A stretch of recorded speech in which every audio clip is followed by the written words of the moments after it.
হেই, কি অবস্থা সবার? এখন কথা হবে ওয়ার 2 এর টিজারটা নিয়ে। তো আজকে জুনিয়র এনটিআর এর একটা স্পেশাল দিন। তো এই স্পেশাল দিনের জন্য তারা টিজারটা এনেছে। তো টিজারটা যদি এক কথায় এক্সপ্লেইন করি, টিজারটা জাস্ট ফ্যান্টাস্টিক হয়েছে, একদম টপ নচ হয়েছে। এর যে অ্যাকশন, এর যে স্কেল এবং এর যে প্রোডাকশন ভ্যালু, সব কিছু জাস্ট সুপারব হয়েছে। মানে পুরো টিজারে আপনি কোনো কমতি খুঁজে পাবেন না। তো একে একে প্রত্যেকটা বিষয় নিয়ে কথা বলি। প্রথমত অ্যাকশনের কথা যখন আসবে, ঋত্বিকের নামটা কিন্তু আপনার প্রথমেই মাথায় আসবে। ইন্ডিয়ান সিনেমার কথা যদি বলি, অন্যদিকে আমরা জুনিয়র এনটিআরকে তো বহুদিন থেকে চিনি। এই লোকটা একটা পাওয়ার হাউস।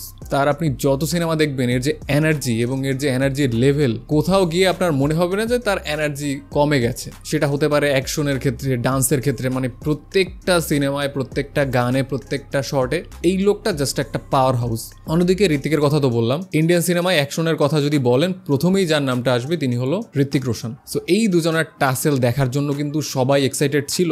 যখন এটা নিয়ে রিউমার ওঠে যে এই দুজনকে আমরা হিরো ভিলেন বা একজনকে অন্যজনের বিপরীতে দেখতে পাবো, তখন থেকেই কিন্তু দর্শকের মধ্যে আলাদা একটা এক্সাইটমেন্ট কাজ করছিল। তো ফাইনালি সবার স্বপ্ন সত্যি হয়েছে। এতদিন আমরা জেনেছি যে এরকম কিছু একটা হবে, বাট আমরা ভিজুয়াল দেখিনি, বাট আজকে ভিজুয়ালটা দেখতে পাচ্ছি। এবং জুনিয়র এনটিআর যেভাবে ভয়েস ওভার দিয়ে টিজারটা শুরু করে, যে এতদিন তুমি ছিলে রয়ের বেস্ট এজেন্ট, ইন্ডিয়ার সেরা সোলজার, বাট সেটা পুরনো হয়ে গেছে বা সেটা পাস্ট টেন্স হয়ে গেছে। তো এই যে ভয়েস ওভারের যে ব্যাপারটা, এবং তখন ঋত্বিকের কিছু অ্যাকশনের যে গ্লিমস দেখায়, পুরো ব্যাপারটার মধ্যে আলাদা একটা জোশ এসে যায়। এবং আরো মজার একটা ব্যাপার হলো যে এই পুরো টিজারটার মধ্যে কিন্তু আপনি দেখবেন যে ঋত্বিকের কোনো ডায়লগ নেই। এর মাধ্যমে কিন্তু কোথাও গিয়ে মনে হচ্ছে না যে তাকে আমরা মিস করতেছি। মানে তার যে একটা প্রেজেন্স, ডায়লগ নেই সেটা ঠিক আছে, বাট তার প্রেজেন্সটা কিন্তু আমরা ফিল করতে পারতেছি, তার এক্সপ্রেশন, অ্যাকশন এবং পুরো স্কেলের মধ্যে। এই সিনেমাটা বক্স অফিসে জাস্ট একটা তাণ্ডব চালাবে। এর কারণ হলো, দেখেন, এটা এমনিতেই জনপ্রিয় একটা ইউনিভার্স অলরেডি তারা ক্রিয়েট করে ফেলেছে। এটা নিয়ে মানুষের মধ্যে আলাদা একটা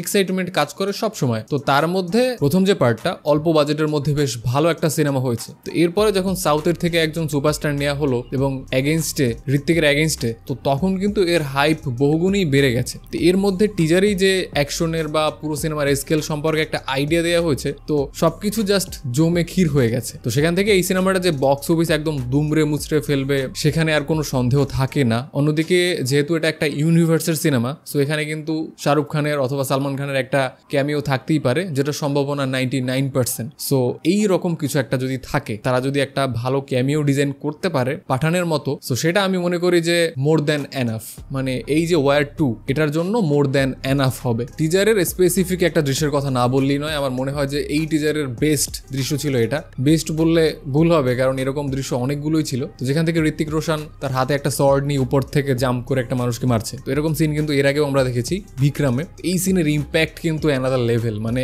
বিক্রমের মধ্যে এরকম একটা দৃশ্য থাকে, যখন তার একটা হাতে সোয়ার্ড থাকে, তখন উপর থেকে যখন একটা মানুষকে, তো সেই রকম একটা সিন কিন্তু এখানেও থাকে। নিনজা টাইপ অনেকগুলো ক্যারেক্টারের সাথে যখন ফাইট করে, তখন কিন্তু এই সিনটা দেখানো হয়। তো এই সিনটা আমার ফ্যান্টাস্টিক লেগেছে। এবং অ্যাকশনের যে স্কেল বলেন বা অ্যাকশনগুলো যত বেশি স্লিক, স্টাইলাইজ ওয়েতে দেখানো হয়েছে, এই ব্যাপারটা পার্সোনালি আমি খুবই পছন্দ করি। এবং এই সিনেমাগুলোতে maximum hand to hand combat থাকে, যেটা দেখলে প্রত্যেকটা অডিয়েন্সের মধ্যেই আলাদা রকম একটা এনার্জি চলে আসে। তো সব কিছু থেকেই পজিটিভ একটা ভাইব আসতেছে। পুরো টিজারটা জাস্ট ফ্যান্টাস্টিক হয়েছে। যার কথা বলতে ভুলে গেছিলাম, কিয়ারাকে এর আগে কোনো সিনেমায়, সত্যি বলতেছি, কোনো সিনেমায় আমার ভালো লাগেনি, বাট এখানে জাস্ট দুইটা ফ্রেমেই তিনি আমার মন জয় করে ফেলেছে। আই গেস আমার না, পুরো জাতির মন জয় করে ফেলেছে। তো আপনারা জানাবেন যে আপনার মন কিয়ারা আদৌ জয় করতে পারলো কিনা। তো ওয়াইআরএফ এর ম্যাক্সিমাম সিনেমার মধ্যে এরকম একটা লং শট থাকবে নায়িকার পিছন থেকে, জিনিসটা দেখতে বেশ ভালোই লাগে। মানে সিনেমা হলে যখন এইরকম একটা ফ্রেম দেখা যাবে, আলাদা একটা জোশ চলে আসবে। পাঠান, টাইগার, এসব সিনেমার মধ্যেও এরকম লং টেক থাকে, মানে বড় স্কেলে ওয়াইড অ্যাঙ্গেল এরকম একটা শট নেওয়া হয় নায়িকার পেছন থেকে, দেখতে বেশ ভালোই লাগে। সিনেমা হলের কথা বলতে যে ব্যাপারটা মনে পড়লো, এই টিজারটা দেখে আমার যতটা ভালো লেগেছে, অ্যাট দ্য সেম টাইম খুব খারাপও লেগেছে, কারণ এইরকম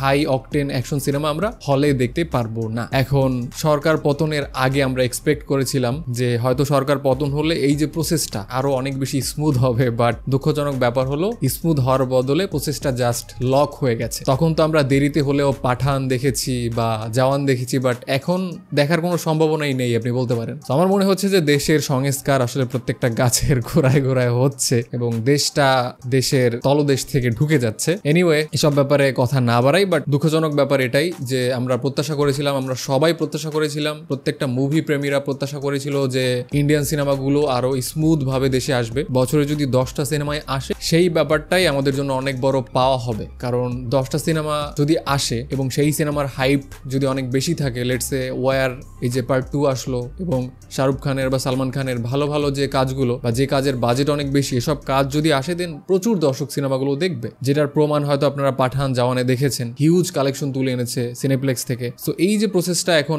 যদি বলি হার্ড হয়েছে, হার্ড হয়নি, প্রসেসটা জাস্ট বন্ধ হয়ে গেছে। এখন ইন্ডিয়ান সিনেমা আসবে সেটার সম্ভাবনা একদম 0%। এবং আরো দুঃখজনক ব্যাপার হলো এর আগে তো হলিউড মুভি আমরা প্রথম দিনই দেখতে পেতাম, তো সেটা নিয়ে আমাদের ভালো রকম একটা আগ্রহ থাকতো যে প্রথম দিনে গিয়ে আমরা সিনেমাটা দেখতাম। বাট এখনো সিনেমা আসে 10 দিন পরে বা 2 সপ্তাহ পরে, তো 10 দিন 2 সপ্তাহ পরে দেখা যায় যে সিনেমাটার যে ভালো ভার্সন সেটা ওটিটিতে হোক অথবা অন্য কোনো মাধ্যমে চলে আসে। সো আগের মতো এক্সাইটমেন্ট কাজ করে না, বা এখন আগের মতো একদম প্রথম দিনে সিনেমা হলে শো দেখতে যায়ও না। মানে প্রথম দিনের যে একটা এক্সাইটমেন্ট সেটা কিন্তু আপনি এক সপ্তাহ পরে গেলে পাবেন না, কারণ সেটার অনেক ফুটেজ, বিভিন্ন ক্লিপ সোশ্যাল মিডিয়াতে ভাইরাল হয়ে যাবে। সো এই ছিল পুরো টিজারটা নিয়ে আমার মতামত। টিজারটা আমার কাছে ফ্যান্টাস্টিক লেগেছে, অসাধারণ লেগেছে। আপনার কাছে কেমন লেগেছে আপনি চাইলে কমেন্টে ডেফিনেটলি আমাকে জানাতে পারেন, এবং এই চ্যানেলে আপনি যদি প্রথমবার হয়ে থাকেন দেন অবশ্যই চ্যানেলটি সাবস্ক্রাইব করে দিতে পারেন। আপনার সাথে দেখা হচ্ছে খুব শীঘ্রই। Till then, tata.